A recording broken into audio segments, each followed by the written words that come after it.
శివుడి వైద్యనాథ రూపం గురించి అందరికీ తెలిసిందే. ఆరోగ్య సమస్యలు ఉన్నవారు వైద్యనాథుణ్ణి ధ్యానిస్తూ పూజిస్తే సమస్యలు తగ్గుతాయని భక్తుల నమ్మకం.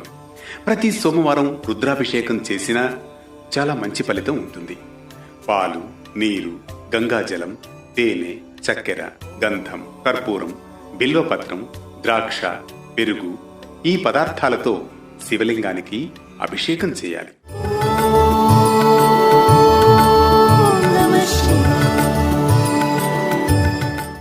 ఓం త్రయంబకం యజామహే సుగంధిం పుష్టివర్ధనం ఉర్వారుకమివ బంధనాత్ మృత్యోర్ముక్షీయమామృతాత్ అనే మహామృత్యుంజయ మంత్రంతో అభిషేకం చేస్తే రోగ నివారణం త్వరగా జరుగుతుందని పండితుల వాక్కు. శివనామస్మరణ చేస్తూ పంచాక్షరీ మంత్రం జపిస్తూ శివలింగం మీద ధారగా నీటితో అభిషేకం చేస్తే శివుడు సంతృప్తి చెందుతాడు.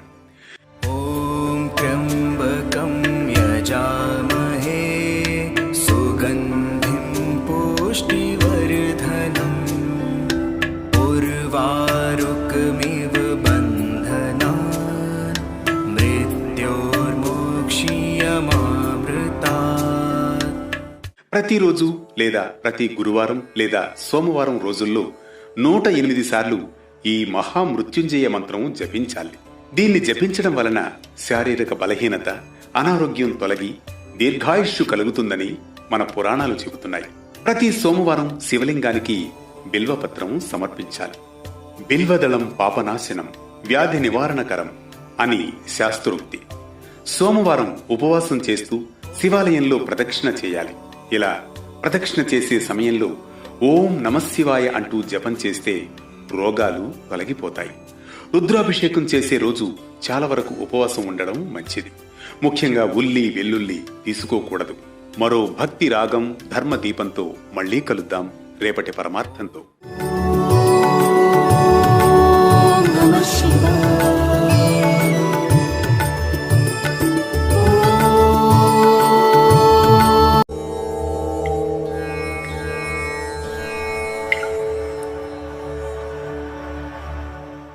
శివుడి వైద్యనాథ రూపం గురించి అందరికీ తెలిసిందే. ఆరోగ్య సమస్యలు ఉన్నవారు వైద్యనాథుణ్ణి ధ్యానిస్తూ పూజిస్తే సమస్యలు తగ్గుతాయని భక్తుల నమ్మకం. ప్రతి సోమవారం రుద్రాభిషేకం చేసినా చాలా మంచి ఫలితం ఉంటుంది. పాలు, నీరు, గంగాజలం, తేనె, చక్కెర, గంధం, కర్పూరం, బిల్వపత్రం, ద్రాక్ష, పెరుగు ఈ పదార్థాలతో శివలింగానికి అభిషేకం చేయాలి.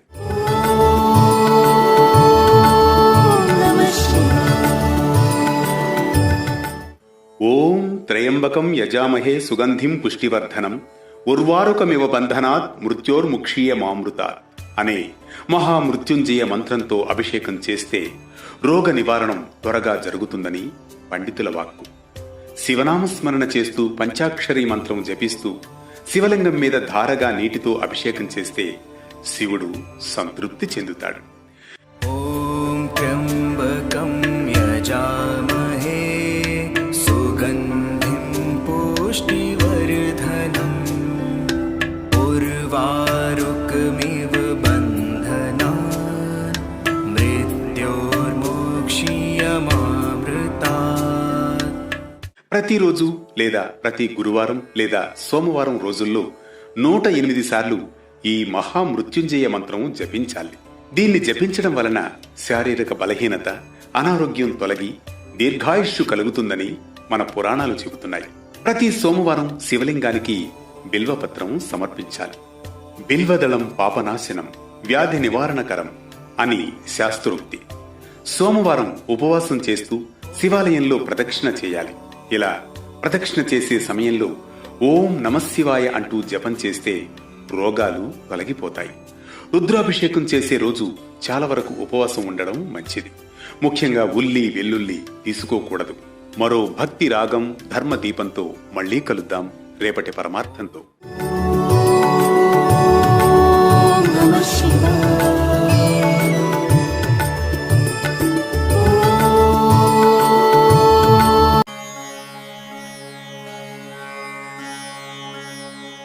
ప్రదోషం అంటే ఏమిటి? ప్రదోష వ్రతాన్ని ఆచరించే విధానం ఏమిటి? తదితర విశేషాలను తెలుసుకుందాం నేటి పరమార్థంలో.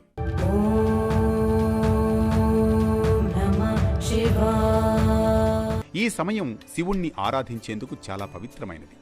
ప్రదోషకాలంలోనే పూజలు చేయాలి.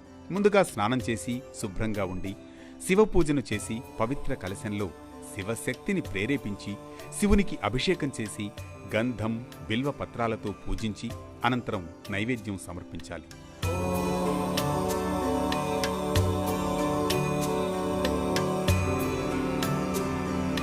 ఈ ఉపవాస వ్రతాన్ని ఆచరించడం ద్వారా ఆధ్యాత్మిక వృద్ధి శ్రేయస్సు కలుగుతాయి. అలాగే అడ్డంకులు కూడా తొలగిపోతాయని విశ్వాసం. భక్తులు శివుని పూజించి రుద్రాక్ష విభూతి ధరించి అభిషేకం బిల్వ పత్రాలతో పూజలు చేస్తారు. శివ పూజలో ప్రదోష కాలానికి ఎంతో ప్రాముఖ్యం ఉంది. సూర్యాస్తమయం తర్వాత 2:24 ప్రదోషకాలంగా పేర్కొంటారు. ప్రదోష వ్రతాలను ఒక మాసంలో 2 సార్లు శుక్లపక్ష త్రయోదశి, కృష్ణపక్ష త్రయోదశి రెండింటిలోనూ పాటిస్తారు. ఏ రోజైతే త్రయోదశి తిథి సూర్యాస్తమయం తర్వాత కనీసం 2:30 గంటల సమయం పాటు ఉంటుందో ఆ సమయాన్ని ప్రదోష సమయంగా భావించాలి. ॐ त्र्यम्बकं यजामहे सुगन्धिं पुष्टिवर्धनम्। వ్యాస మహర్షి రచించిన శివ మహాపురాణం ప్రకారం ప్రదోషం రోజున శివ పార్వతుల్ని పూజించడం వల్ల మన మనోభీష్టాలు నెరవేరుతాయని విశ్వాసం.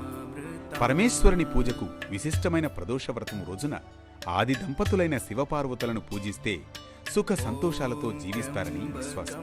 ఇది ప్రదోష వ్రతంలోని ఆంతర్యం, పరమార్థం. రోజువారీ పరమార్థంలో భాగంగా ఈరోజు వైశిష్ట్యం ఓ ధర్మ కాంతికి దివ్య స్ఫూర్తికి శ్రీకారం పలికిందిగా రేపటి దివ్యమైన ప్రారంభానికి శ్రీకారం చుట్టేందుకు మరిప్పుడు తీసుకుందాం చిన్న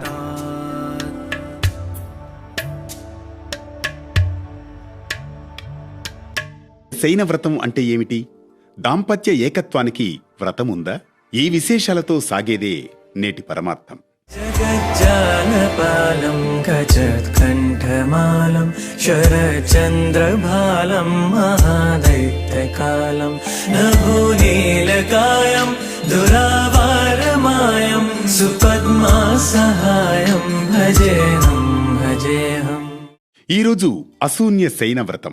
మన సనాతన హైందవ సంస్కృతి సంప్రదాయంలో అశూన్య శయన వ్రతం అత్యంత పవిత్రమైనది. శయనంలో శూన్యత రాకూడదు అనే అర్థాన్ని సూచించేదే ఈ అశూన్య శయన వ్రతం. ఒకసారి పార్వతీదేవి పరమేశ్వరుని ప్రశ్నిస్తుందట, ప్రభూ, ఏ వ్రతం చేయడం వలన దంపతులు ఎప్పుడూ కలిసి ఆనందంగా జీవిస్తారు అనగా అప్పుడు శివుడు వివరిస్తాడు. అశూన్య శయన వ్రతాన్ని దంపతులు కలిసి చేసినట్లయితే వారికి అఖండ సౌభాగ్యం, సంతానం, ఐశ్వర్యం లభించి ఒకరికొకరు కలిసి సుఖంగా జీవిస్తారు అని. ఈ వ్రత విధానం ఏమిటంటే, ప్రభాత స్నానం చేసి విష్ణుమూర్తికి పూజ చేయాలి. తులసి దళాలు, పుష్పాలతో ఆ శ్రీమన్నారాయణుణ్ణి ఆరాధించాలి. ఉపవాసం చేయాలి. సాయంత్రం దంపతులు కలిసి పూజ చేసి రాత్రి వ్రత కథను వినాలి. బ్రాహ్మణులకు భోజనం పెట్టి దాన ధర్మాలు చేయాలి. దీంతో దంపతులకు ఎల్లప్పుడూ శుభం చేకూరుతుందని పురాణాలు చెబుతున్నాయి. సంతాన సౌఖ్యం, ఐశ్వర్యం, సౌభాగ్యం, దీర్ఘాయువు లభిస్తాయి. ఈ వ్రతం మనకు దాంపత్యంలో ఏకత్వం, శ్రద్ధ, విశ్వాసం ఎంత ముఖ్యమో బోధిస్తుంది.